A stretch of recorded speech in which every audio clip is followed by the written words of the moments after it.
Good morning बच्चों, आज मैं आपको क्लास 10th नगीन प्रकाशन का प्रश्नावली 8B का प्रश्न क्रमांक संख्या 2 इस वीडियो में कराने जा रही हूँ। बच्चों, अगर समझाने का तरीका अच्छा लगे तो मेरे चैनल को सब्सक्राइब जरूर कर देना। देखो, क्वेश्चन में बोला है कि 2 tan 30 डिग्री का और नीचे अपॉन में दिया है 1 - tan स्क्वायर 30 डिग्री का मान ज्ञात कीजिए, है ना। देखो, आपकी बुक में एक टेबल दिया है, ये देखो, ये टेबल है आपका, है ना। ये आपकी बुक में टेबल है, आप देख लेना।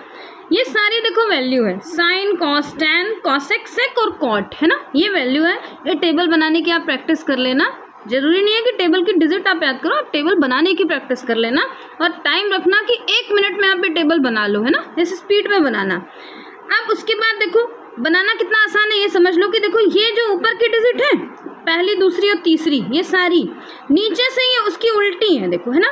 देखो, ये कैसे हो जाएगा आपका, यहाँ देखो 1/2, फिर यहाँ अगर ये तीसरे नंबर पे देखो, यहाँ पर तो ये देखो इसका उल्टा हो गया, है ना। देखो 2/1, ऐसे ही यहाँ पर देखो सब में यही है, इसमें भी, इसमें भी। यहाँ देखो ये √3/2 है, तो यहाँ पर उल्टा हो जाएगा, यानी 2 ऊपर चला जाएगा, √3 नीचे आ जाएगा। ऐसे ही नीचे भी देखो 1/√3 है, तो यहाँ पर 3 हो जाएगा। सब में वैल्यू ऐसे ही है ना।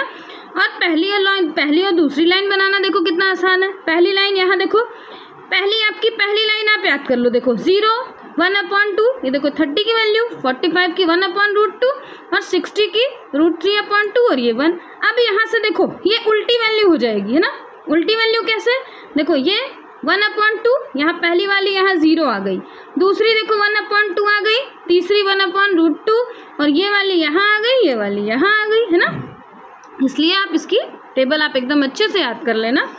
अब देखो और क्या बोला इन्होंने, अब वैल्यू देख लो, आपके पास वैल्यू है, आपके पास दी हुई है कि 2 और tan 30 की वैल्यू आप इसमें टेबल में चेक करो। देखो tan और 30 है ना, tan 30 की वैल्यू हो गई आपकी 1/√3, तो यहाँ लिख दो।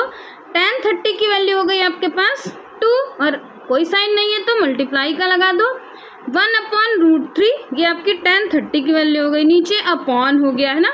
अब फिर नीचे 1 माइनस और tan 30 की वैल्यू वही लिख दो, 1/√3 और उसका स्क्वायर है, यहाँ स्क्वायर कर दो।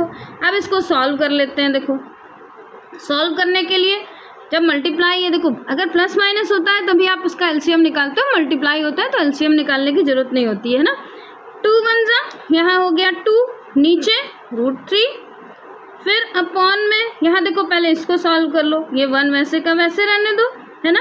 -1 को आप कितनी बार भी लिखो 1 ही रहेगा।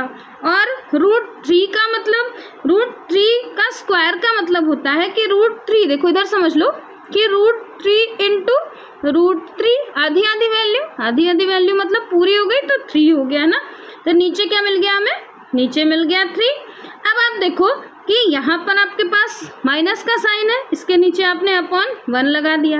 अब इसका एलसीएम निकाल लो, दोनों का एलसीएम 3 हो गया, तो इसको 1 को भी 3 से मल्टीप्लाई कर देंगे, ऊपर भी 3 से मल्टीप्लाई कर देंगे, तो क्या हो जाएगा आपके पास, देखो पहले ऊपर वाला वैसे का वैसे लिख लो, 2/√3 और नीचे इसका एलसीएम हो गया हमारे पास ये 3 और ये किस में बदल गया, 1 3 में, और यहाँ पर माइनस, और ये तो ऑलरेडी 1 है ही। अब फिर देखो इसको वैसे ही लिख दो, 2/√3 और ये 3 में से 1 माइनस हुआ तो बचा 2, और 2 साइन किसका लगाते हैं, हमेशा बड़े वाले नंबर का। इसके आगे देखो प्लस का साइन है ना, बड़ा नंबर है तो साइन बड़े वाले का लगा दिया, 2/√3।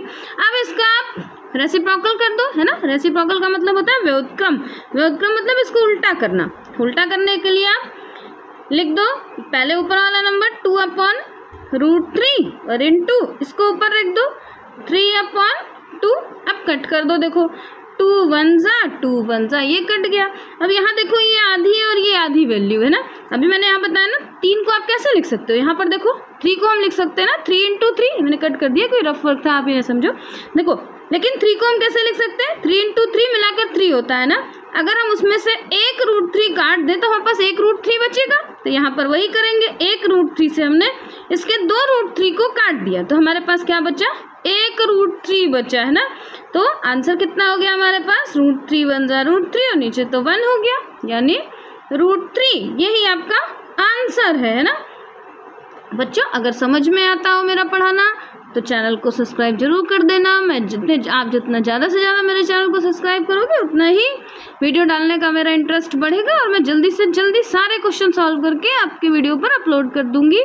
तो इसलिए मेरे चैनल को ज़्यादा से ज़्यादा सब्सक्राइब करना और कमेंट बॉक्स में कमेंट करके बताना कि समझाने का तरीका कैसा लगा। बाय बच्चों।